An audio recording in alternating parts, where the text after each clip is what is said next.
और चचनामा के लेखक है अली अहमद। सूत्र पिटक को दो भागों में बांटा गया है। पहला है अंगुत्तर निकाय और दूसरा है खुद्दक निकाय। जैन धर्म के 23वें तीर्थंकर जिनका नाम था पार्श्वनाथ और 24वें तीर्थंकर महावीर स्वामी के जीवन का वर्णन कल्प सूत्र में मिलता है। हेलो दोस्तों, मैं वसीम अकरम एक बार फिर से आपका स्वागत करता हूं। तो दोस्तों आज हम लोग पढ़ने वाले हैं प्राचीन भारत के स्रोत के बारे में। जैसा कि आपने पहले दो लेक्चर देख चुका जिसमें हम लोगों ने प्राचीन भारत के इतिहास के जो स्रोत है, फेमस स्रोत, उसके बारे में हम लोगों ने पढ़ा। सबसे फर्स्ट लेक्चर में हम लोगों ने पढ़ा था कि धर्म ग्रंथ के बारे में हम लोगों ने पढ़ा था। फर्स्ट लेक्चर में धर्म ग्रंथ के बारे में कि हमें धर्म ग्रंथ से कैसे हमें प्राचीन भारतीय इतिहास की जानकारी मिलती है, कैसे हमें प्राचीन भारत की जानकारी मिलती है। धर्म ग्रंथ कौन कौन से धर्म ग्रंथ हुआ करते थे? तो ब्राह्मण साहित्य थे। ब्राह्मण साहित्य के अंदर में ही हम लोग पढ़े थे, वेद पढ़े थे, हम लोगों ने पढ़ा था ब्राह्मण ग्रंथ, हम लोगों ने पढ़ा था स्मृति ग्रंथ, हम लोगों ने पढ़ा था वेदांग, हम लोगों ने पढ़ा था उपनिषद, हम लोगों ने पढ़ा था पुराण। तो ये सभी चीजें जो हम लोग ब्राह्मण साहित्य के अंदर में ही पढ़े थे। और आज का जो लेक्चर है उस लेक्चर में हम लोग पढ़ने वाले हैं नेक्स्ट, यानी कि बौद्ध साहित्य, जैन साहित्य के बारे में। तो आज के लेक्चर में हम लोग बौद्ध साहित्य और जैन साहित्य के बारे में पढ़ेंगे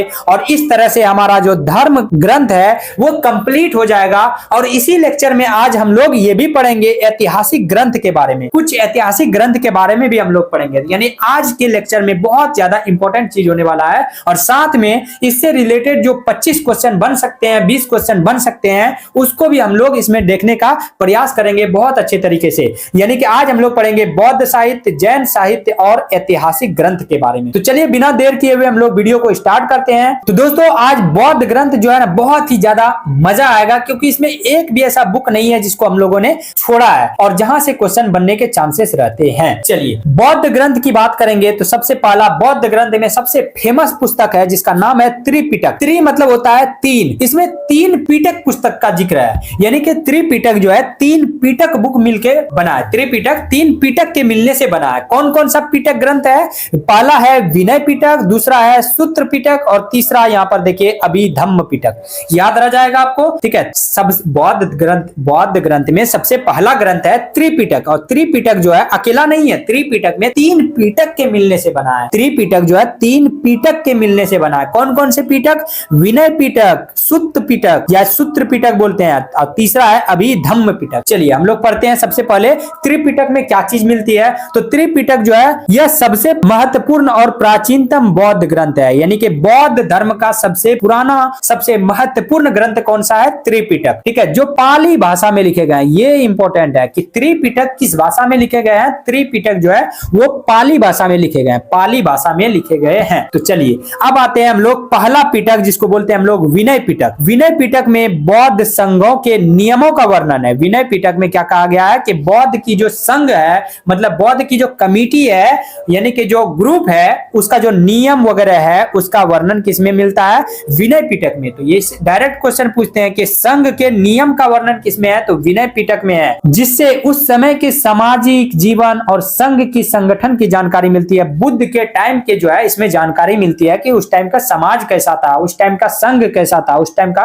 यूनियन कैसा था, इसकी जानकारी हमें मिलती है। नेक्स्ट है हमारा सूत्र पिटक। इसमें बुद्ध के उपदेशों और संवादों का संग्रह, मतलब बुद्ध ने जो भी उपदेश दिए, जो भी चीजें बोले, जो भी चीज गाइड किए, जो भी चीज बातचीत की, उसका डिटेल किसमें मिलता है? उसका जिक्र जो है सूत्र पिटक में मिलता है। याद रह जाएगा, बुद्ध ने जो भी उपदेश दिए, जो भी संवाद किए, बातचीत किए, उसका जिक्र किसमें है? सूत्र पिटक में है। बात समझ में आ गया होगा। सूत्र पिटक जो है दो तरह के होते हैं, याद रखना है आपको। सूत्र पिटक दो तरह के होते हैं। पहला होते हैं अंगुत्तर निकाय और दूसरा है खुद्दक निकाय। पहला है अंगुत्तर निकाय, दूसरा है खुद्दक निकाय। अंगुत्तर निकाय में 16 महाजनपदों का उल्लेख है। जैसा कि आप जानते हैं कि प्राचीन भारत में 16 महाजनपद हुआ करते थे, ठीक है। 16 महाजनपद हुआ करते थे, जैसे मगध, पाटलिपुत्रा, अंग, कोसी, वज्जी, इस तरह के जो 16 महाजनपद हुआ करते थे उसका जिक्र जो है सूत्र पिटक के अंगुत्तर निकाय में है, जो 6ठी शताब्दी ईसा पूर्व यानी कि 600 बीसी के आसपास के जो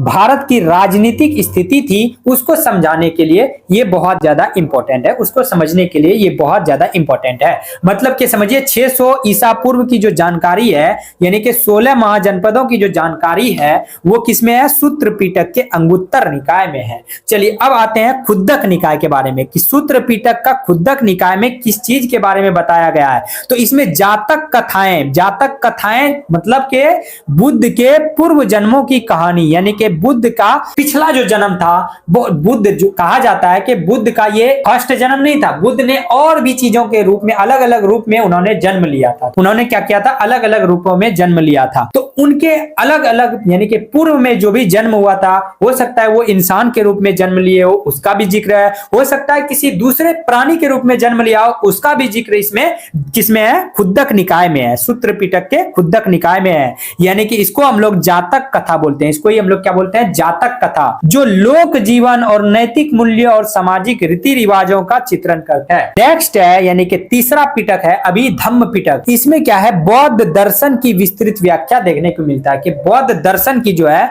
विस्तृत जानकारी हमें किसमें मिलती है? अभिधम्म पिटक। और अभिधम्म पिटक जो है इसी का एक पार्ट है कथा वस्तु। कथा वस्तु जो है अभिधम्म पिटक का ही हिस्सा है। और कथा वस्तु जो है हीनयान बौद्ध जो होते हैं ना, उसका प्रसिद्ध पुस्तक है। यानी कि याद रखिए कि हीनयान दो तरह का बौद्ध होता है, महायान बौद्ध और हीनयान बौद्ध। तो हीनयान बौद्ध जो है उसका जो प्रसिद्ध पुस्तक है कथा वस्तु अभिधम्म पिटक का ही हिस्सा है। बात समझ में आ गया होगा। चलिए, तो ये तो हो गया त्रिपिटक के बारे में। बौद्ध धर्म के और भी कौन से ग्रंथ है? दूसरा ग्रंथ है मिलिंद पन्हो। दूसरा ग्रंथ है मिलिंद पन्हो। ये भी चीजें इंपॉर्टेंट है। दूसरा ग्रंथ क्या है? मिलिंद पन्हो। मिलिंद पन्हो में यूनानी शासक जो मिनांडर थे और बौद्ध भिक्षु जिसका नाम नागसेन था, इनके बीच में जो भी बातचीत हुई थी उसका जिक्र किसमें मिलता है? मिलिंद पन्हो में मिलता है। किसमें? मिलिंद पन्हो। याद रखिएगा, मिलिंद पन्हो में किसकी जानकारी है? यूनानी शासक जिसका नाम था मिनांडर और बौद्ध भिक्षु जिसका नाम था नागसेन, इन दोनों के बीच में जो संवाद हुआ था, बातचीत हुआ था, उसकी जानकारी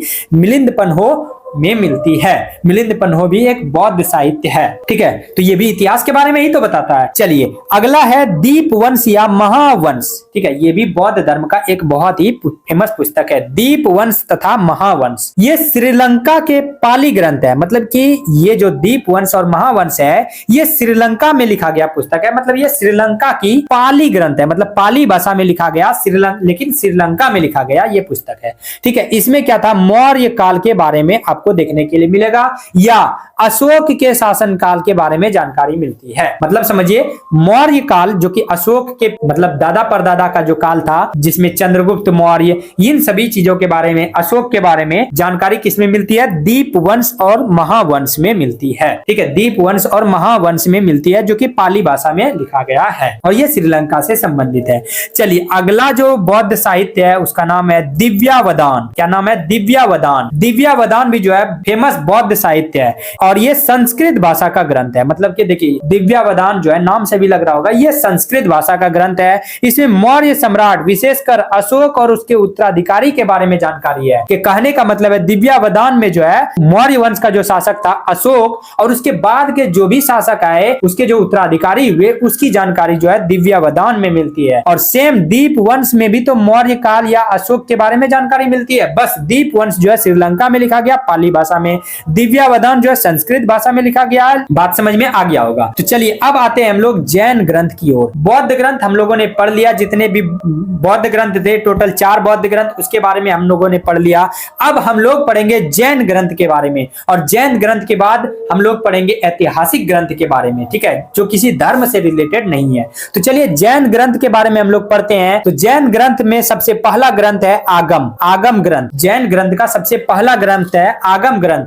आगम ग्रंथ के बारे में कहते हैं कि जैन धर्म का सबसे प्राचीन ग्रंथ है। आगम ग्रंथ जो है जैन धर्म का सबसे प्राचीन ग्रंथ है, जो किस भाषा में लिखा गया है? अर्ध मागधी और प्राकृत भाषा में लिखा गया है। ये बहुत इंपॉर्टेंट है। आगम ग्रंथ जो है वो अर्ध मागधी में लिखा गया है, अर्ध मागधी और प्राकृत भाषा में लिखा गया। किसमें? अर्ध मागधी और प्राकृत भाषा में लिखा गया है। दूसरा जो जैन ग्रंथ है उसका नाम है भगवती सूत्र और इसमें महावीर के जीवन के बारे में बताया गया है। इसमें भगवती सूत्र में महावीर के जीवन के बारे में बताया गया है, उनके उपदेशों के बारे में और 16 महाजनपदों के बारे में वर्णन किया जाता है। तीसरा जैन ग्रंथ है आचरांग सूत्र। तीसरा जैन ग्रंथ है आचरांग सूत्र। यह सबसे प्राचीन आगम ग्रंथ है। ठीक है, यह आचरांग सूत्र वैसे तो आगम ग्रंथ का ही हिस्सा है, जिसमें क्या है, जैन धर्म के जो भिक्षु हुआ करते थे उनके नियम कानून का इसी में उल्लेख। बात समझ में आया कि आगम ग्रंथ का ही एक हिस्सा है कौन सा? आचरांग सूत्र। सूत्र और इसमें जैन धर्म के जो भिक्षु हुआ करते थे उनका उल्लेख इसमें मिलता है। चलिए अगला है कल्प सूत्र। अगला क्या है? कल्प सूत्र। कल्प सूत्र भी एक जैन ग्रंथ है। तो कल्प सूत्र में श्वेतांबर परंपरा का ग्रंथ है। आपको पता है कि जैन धर्म में दो परंपरा है, श्वेतांबर और दिगंबर। श्वेतांबर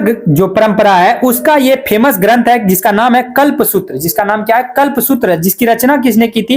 भद्रबाहु ने की थी। जिसकी रचना किसने की थी? भद्रबाहु ने की थी। इसमें जैन तीर्थंकरों विशेषकर 23वें जो तीर्थंकर थे जिसका नाम था पार्श्वनाथ, 23वें जैन धर्म के 23वें तीर्थंकर जिनका नाम था पार्श्वनाथ और 24वें तीर्थंकर महावीर स्वामी के जीवन का वर्णन किसमें मिलता है? कल्प सूत्र में मिलता है। किसमें मिलता है? कल्प सूत्र में मिलता है। ठीक है, कल्प सूत्र में मिलता है। तो ये चीजें आपको ध्यान में रखना है। कल्प सूत्र जो है श्वेतांबर परंपरा का पुस्तक है, ध्यान रह जाएगा। चलिए अगला है पांचवा परिशिष्ट पर्व। परिशिष्ट पर्व भी एक जैन ग्रंथ है और इसकी रचना किसने की थी? हेमचंद्र ने की थी। परिशिष्ट पर्व की रचना हेमचंद्र ने की थी और इस ग्रंथ में महावीर के बाद के शासक के बारे में बताया गया है कि महावीर के बाद के जो भी शासक थे जैसे कि मौर्य वंश की जानकारी इसमें मिलती है। यानी कि महावीर के बाद के जो शासक है, मौर्य वंश के जो शासक है, उसकी जानकारी किसमें मिलती है? परिशिष्ट पर्व में मिलती है। इसकी रचना किसने की थी? हेमचंद्र ने की थी। चलिए अब हम लोगों का यहाँ पर धार्मिक पुस्तक टोटल खत्म हो गया, धार्मिक ग्रंथ कंप्लीट हो गया। अब हम लोग आते हैं दूसरा जरिया जिससे हम लोगों को प्राचीन भारत की जानकारी मिलती है, वो है ऐतिहासिक ग्रंथ। ठीक है, पहला जो था धार्मिक ग्रंथ से हमें प्राचीन भारत की जानकारी मिलती है वो तो खत्म हो गया। अब हम लोग देखेंगे कि ऐतिहासिक ग्रंथ से जो है हमें भारत की जानकारी मिलती है। तो कौन कौन से ऐतिहासिक ग्रंथ जो है हमें पढ़ने हैं? तो सबसे पहला ऐतिहासिक ग्रंथ है जिसका नाम है अर्थशास्त्र। सबसे पहला ऐतिहासिक ग्रंथ है जिसका नाम है अर्थशास्त्र और इसके लेखक है चाणक्य। और इसके लेखक है चाणक्य, चाणक्य पंडित, जिसको कौटिल्य बोलते हैं, जिसको विष्णुगुप्त भी बोलते हैं। ठीक है, जिसको विष्णुगुप्त भी बोलते हैं, जिन्होंने मौर्य वंश में राजगुरु का फर्ज निभाया था। ठीक है, चलिए अर्थशास्त्र के बारे में, इसमें मुख्य रूप से मौर्य साम्राज्य की प्रशासनिक, राजनीतिक, सामाजिक, आर्थिक नीतियों के बारे में जानकारी मिलती है। अर्थशास्त्र नाम से तो आपको लग रहा होगा कि ये इकोनॉमिक्स का पुस्तक है। नहीं दोस्तों, ये इकोनॉमिक्स का नहीं बल्कि एक पॉलिटी का पुस्तक है, यानी एक राजनीतिक शास्त्र का पुस्तक है। अर्थशास्त्र जो है वो राजनीतिक शास्त्र का पुस्तक है जिसमें मौर्य साम्राज्य की प्रशासनिक, राजनीतिक, सामाजिक, आर्थिक जानकारी मिलती है। चलिए अगला पुस्तक है राजतरंगिणी। अगला पुस्तक क्या नाम है? राजतरंगिणी, जिसके लेखक है कल्हन। तो ऐसे याद रखना है कि कल्हन की राजतरंगिणी, इसमें शुरुआत से लेकर के मतलब महाभारत काल से लेकर के 12वीं शताब्दी तक कश्मीर के जो जितने भी शासक है उसका वर्णन मिलता है। कल्हन की जो राजतरंगिणी थी इसमें महाभारत काल से लेकर के 12वीं शताब्दी के बीच जब कल्हन ने बुक लिखना स्टार्ट किया तो उस टाइम तक कश्मीर में जितने भी शासकों ने राज किया था, रूल किया था, उसकी जानकारी मिलती है। चलिए अगला पुस्तक है चचनामा और चचनामा के लेखक है अली अहमद। चचनामा के लेखक है अली अहमद। इसमें मोहम्मद बिन कासिम के नेतृत्व में जो सिंध पर अरबों के आक्रमण का विस्तृत वर्णन है। आपको भी पता है कि 712 ईस्वी में मोहम्मद बिन कासिम ने जो है यानी कि अरब जो थे मोहम्मद बिन कासिम, उन्होंने सिंध पर सिंध पर आक्रमण करके सिंध को जीत लिया था। इसकी जो विस्तृत व्याख्या है ये किसमें है? चचनामा में। किसमें है? चचनामा, जिसे लिखा अली अहमद ने। अगला पुस्तक है अष्टाध्यायी। अष्टाध्यायी, अष्टाध्यायी जिसके लेखक है पाणिनि। याद रहेगा, पाणिनि की अष्टाध्यायी। और ये एक संस्कृत व्याकरण की पुस्तक है। आपने आगे भी पढ़ा, ये क्या है? संस्कृत की व्याकरण की पुस्तक है। ठीक है, संस्कृत की प्रथम व्याकरण की पुस्तक है, यानी कि संस्कृत व्याकरण की यह फर्स्ट पुस्तक है। इसमें मौर्य के पहले का इतिहास, बात समझिए, इसमें मौर्य शासन के पहले, चंद्रगुप्त मौर्य के पहले का इतिहास और मौर्य काल की राजनीतिक अवस्था की जानकारी प्राप्त होती है। मतलब कि अष्टाध्यायी जो व्याकरण की पुस्तक है, इससे हमें यह पता चलता है कि मौर्य काल से जो पहले का इतिहास वो क्या था, इसकी जानकारी, और मौर्य काल की जो राजनीतिक स्थिति थी उसकी जानकारी हमें मिलती है अष्टाध्यायी से। अगला है गार्गी संहिता। गार्गी संहिता के लेखक है वो है कात्यायन। गार्गी संहिता के लेखक कौन है? कात्यायन। और कात्यायन के गार्गी संहिता जो है ये एक ज्योतिष ग्रंथ है। मतलब याद रखिएगा, ये एक ज्योतिष ग्रंथ है। मतलब कि इसमें जो है खगोलीय सूरज, चांद, तारे, खगोलीय पिंड का जो अध्ययन करके भविष्यवाणी की जाती है। ठीक है, तो भविष्यवाणी के ऊपर लिखा गया प्रथम पुस्तक का नाम क्या है? गार्गी संहिता। ठीक है, यानी कि इसमें भविष्यवाणी के माध्यम माध्यम से इतिहास की घटनाओं का वर्णन किया गया है। भविष्यवाणी के माध्यम से इसमें इतिहास की घटनाओं का वर्णन किया गया है। जैसे कि मान के चलिए अभी जी रहे हैं और हम ये भविष्यवाणी कर रहे हैं कि अगले 2029 में बीजेपी ही भारत में रूल करेगी। तो ये जो भविष्यवाणी है इसी को लिखा गया है और इस पुस्तक का नाम है गार्गी संहिता। बात समझ में आया? आगे चल के 200 साल बाद बोलेगा कि वसीम अकरम था जिन्होंने पहले ही बता दिया था कि 2029 का चुनाव कौन जीतेगा? बीजेपी जीतेगा। कहने का मतलब मैं एक बात बता रहा हूं, मैं किसी का फैन नहीं हूं किसी पार्टी का। चलिए अगला पुस्तक है महाभाष्य। अगला पुस्तक क्या है? महाभाष्य। और इसके लेखक है पतंजलि। इसके लेखक है पतंजलि। पतंजलि नाम करके एक व्यक्ति थे जिन्होंने पुस्तक लिखा महाभाष्य। और महाभाष्य से हमें शुंग वंश की जानकारी मिलती है। और एक चीज पढ़ाए थे हमने आगे के मत्स्य पुराण से भी हमें शुंग वंश की जानकारी मिलती है और महाभाष्य से भी शुंग वंश के ऐतिहासिक संदर्भ का उल्लेख मिलता है। इसमें मौर्य काल के बाद की राजनीतिक और सामाजिक स्थितियों के बारे में संकेत है। मतलब समझिए मौर्य काल के बाद की जो राजनीतिक और सामाजिक स्थिति है उसकी जानकारी कहां मिलती है? महाभाष्य में मिलती है। चलिए अगला पुस्तक है महाभारत। अगला पुस्तक है महाभारत जिसके लेखक है महर्षि वेदव्यास। जिसके लेखक है महर्षि वेदव्यास। और ये एक महाकाव्य है, मतलब बहुत कहानी का एक ग्रुप है। मतलब कि कहानी बहुत सारे कहानी का एक ग्रुप है, बहुत बड़ा कहानी है। ठीक है, इसमें मेनली जो आपको याद रखना है कि पांडव और कौरव के बीच में, पांडवों और कौरवों के बीच में इसमें युद्ध जो हुआ था उसी का वर्णन है। तो दोस्तों यहाँ पर जो है हमारा थ्योरी कंप्लीट हो गया टोटल, यानी कि भारतीय इतिहास के स्रोत के बारे में जो दो चीजें हैं, धार्मिक स्रोत और ऐतिहासिक स्रोत, वो हम लोगों ने कंप्लीट कर लिया आज। अब हम लोग देखेंगे कि विदेशी का विवरण, नेक्स्ट लेक्चर से विदेशी का विवरण बचा हुआ है और कुछ पुरातत्व संबंधी साक्ष्य वो बचा हुआ है। तो सबसे पहले हम लोग करेंगे कि इससे रिलेटेड यानी कि बौद्ध धर्म, जैन धर्म और ऐतिहासिक ग्रंथ से संबंधित 25 ऑब्जेक्टिव देखेंगे जो कि किसी भी exam, RRB, NTPC, group D, ALP, technician, SSC या और कोई भी एग्जाम जिसके लिए जो है ये बहुत ही बेहतरीन है। चलिए हम लोग पढ़ते हैं सबसे फर्स्ट क्वेश्चन। कुछ क्वेश्चन जो है शुरुआत में हमने रखा है बौद्ध ग्रंथ से रिलेटेड। ठीक है, सबसे फर्स्ट क्वेश्चन है त्रिपिटक किस भाषा में लिखा गया है? त्रिपिटक जो है किस भाषा में लिखा गया है? और ये बौद्ध धर्म से रिलेटेड है। और त्रिपिटक जो है पाली भाषा में लिखा गया है। त्रिपिटक किस भाषा में लिखा गया है? पाली भाषा में लिखा गया पुस्तक है। चलिए नेक्स्ट क्वेश्चन है त्रिपिटक किस धर्म की प्रमुख ग्रंथ है? तो आपको हमने बताया कि त्रिपिटक जो है बौद्ध धर्म की प्रमुख ग्रंथ है। त्रिपिटक बौद्ध धर्म की प्रमुख ग्रंथ है। और त्रिपिटक में 3 तरह का पिटक था। कौन कौन सा? विनय पिटक, सूत्र पिटक और अभिधम्म पिटक। ठीक है, 3 तरह का पिटक था। चलिए अगला देखिएगा नेक्स्ट क्वेश्चन कि विनय पिटक में क्या दर्शाता है? तो विनय पिटक जो पहला वाला पिटक है उसमें संघ के नियम के बारे में बताता है।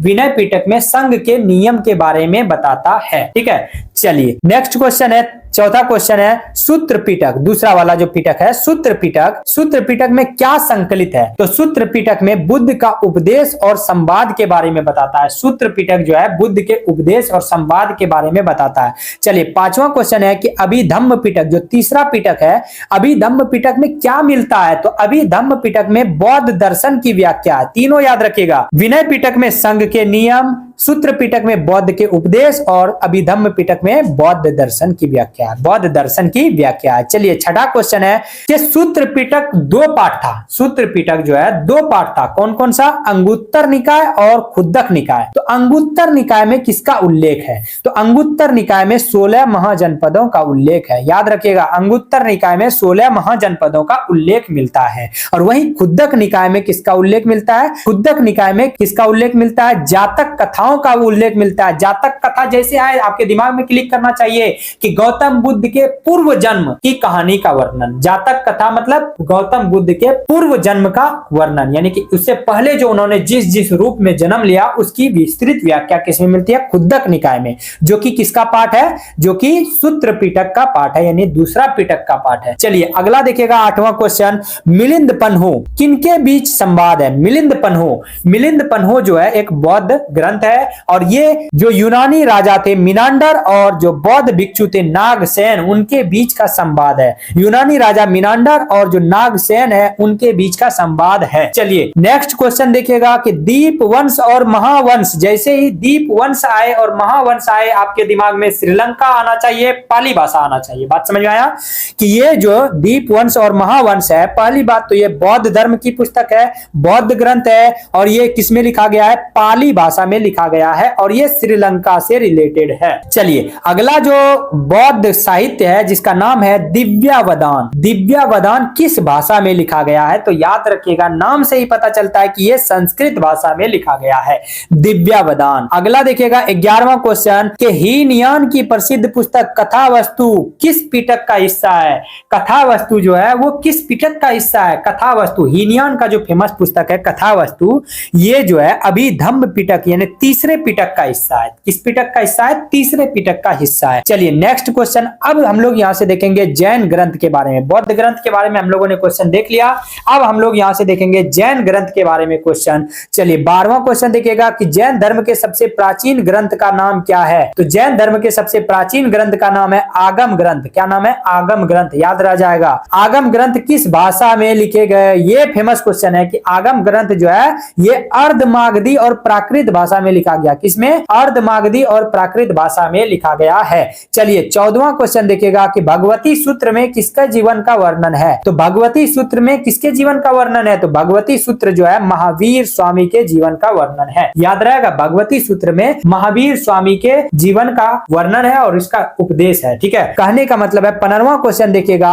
अचरांग सूत्र किससे संबंधित है। तो अचरांग सूत्र जो है जैन भिक्षु से संबंधित है। मतलब अचरांग सूत्र में जैन भिक्षु के लिए नियम कानून की व्याख्या किया गया था। अचरांग सूत्र जैन भिक्षु के लिए नियम कानून की व्याख्या करता है। नेक्स्ट क्वेश्चन देखिएगा 16वां क्वेश्चन कि कल्प सूत्र के लेखक कौन है। तो कल्प सूत्र के लेखक कौन है, भद्रबाहु है। कौन है, भद्रबाहु। कल्प सूत्र की रचना भद्रबाहु ने की थी। ठीक है, और चलिए कल्प सूत्र जो है किस परंपरा से रिलेटेड है। कल्प सूत्र जो है श्वेतांबर परंपरा से रिलेटेड है। आपको पता है कि जैन धर्म में दो परंपरा थे, श्वेतांबर और दिगंबर। चलिए 18वां क्वेश्चन देखिएगा परिशिष्ट पर्व के लेखक कौन है। तो परिशिष्ट पर्व जो कि एक जैन साहित्य है उसके लेखक है हेमचंद्र। कौन है, हेमचंद्र। 19वां क्वेश्चन देखिएगा, 19वां क्वेश्चन कह रहा है अब जो है बौद्ध और जैन कंप्लीट हो गया। अब ऐतिहासिक ग्रंथ से रिलेटेड क्वेश्चन आएगा जिसमें हम लोग देखेंगे 19वां क्वेश्चन अर्थशास्त्र के लेखक कौन है। तो आपको पता है कि अर्थशास्त्र के लेखक कौन है, चाणक्य है। फिर देखेंगे हम लोग राज तरंगिनी। आपको हमने बताया था कि कलहन की राज तरंगिनी, राज तरंगिनी के लेखक कौन है, कलहन है। ठीक है, फिर हमने बताया था 21वां क्वेश्चन कि चचनामा के लेखक कौन है। तो चचनामा के लेखक है अली अहमद और चचनामा में जो है मोहम्मद बिन कासिम ने जो सिंध विजय किया था उससे रिलेटेड ये है बुक। ठीक है, सिंध विजय पर